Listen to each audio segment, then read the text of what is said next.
কাছে শোনে লোকটা নামাজও পড়ে জেনাও করে। মানুষ বলে যে হুজুর নামাজের ওয়াদা টোয়াদা করায় গেলেন, নামাজ শিখায় গেলেন, পড়ায় গেলেন, আগে তো খালি আকাম করতো, জেনা করতো, এখন জেনাও করে নামাজও পড়ে, নামাজও পড়ে জেনাও করে। হাজী সাহেব তো বুজুর্গ ছিলেন, আল্লাহর ওলি, ওনার তো কাশফ হয়ে গেছে। উনি এর ডাকায়া বললেন, এই নামাজ পড়ো? জি হুজুর। জেনা করো? জি হুজুর।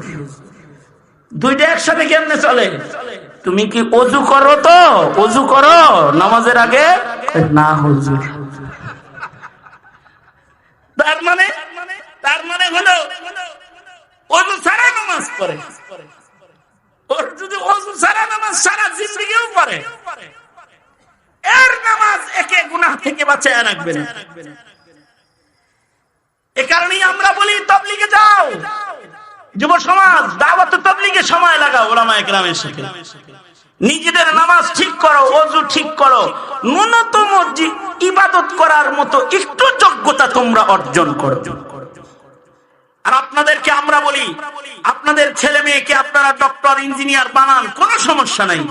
2 বছর শুধু মক্তবে পড়ান, মাত্র 2টা বছর। এতে কি হবে? ওর সারা জিন্দেগির ফাউন্ডেশন ঠিক হয়ে যাবে। এই আমরা যারা মনে করেন 50 বছর, 60 বছর, 70 বছর বয়সের আপনারা যারা আছেন, আপনারা যেইটুকুন ধর্মকর্ম পারেন, এইটা হলো ছোটকালে যে মক্তবে যে হুজুরের বাড়ি মসজিদে খাইছিলেন হেদার ফসল, ঠিক না? হ্যাঁ।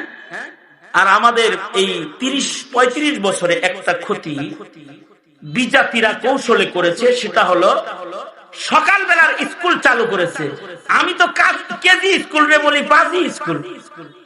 মানে এটা আমি এই জন্য বলি, কেজি স্কুল সকাল টাইমে শুরু হয়তো, এইটা শুরু হওয়ার পরে ব্রাক, আশা, সকল স্কুল গুলো এগুলো সকালবেলায় শুরু হয়েছে।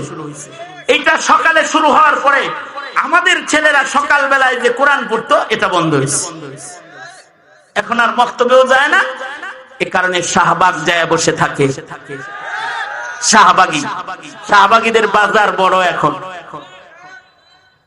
নাস্তিকদের বাজার বড়, ধর্ম নিয়ে কুৎসা করার বাজার বড়। যুব সমাজের ভেতরে ব্লগারের সংখ্যা বেড়ে গেছে, কারণ দিনহীনতা।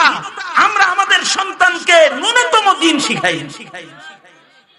কেন ন্যূনতম দিন কেন শিখাবো না? ন্যূনতম দিনদারি এটা শিক্ষা না দিলে প্রজন্মের ঈমান ধ্বংস হয়ে যায়, আর যার ঈমান ধ্বংস হয়ে যায় তার আখিরাত ধ্বংস হয়ে যায়।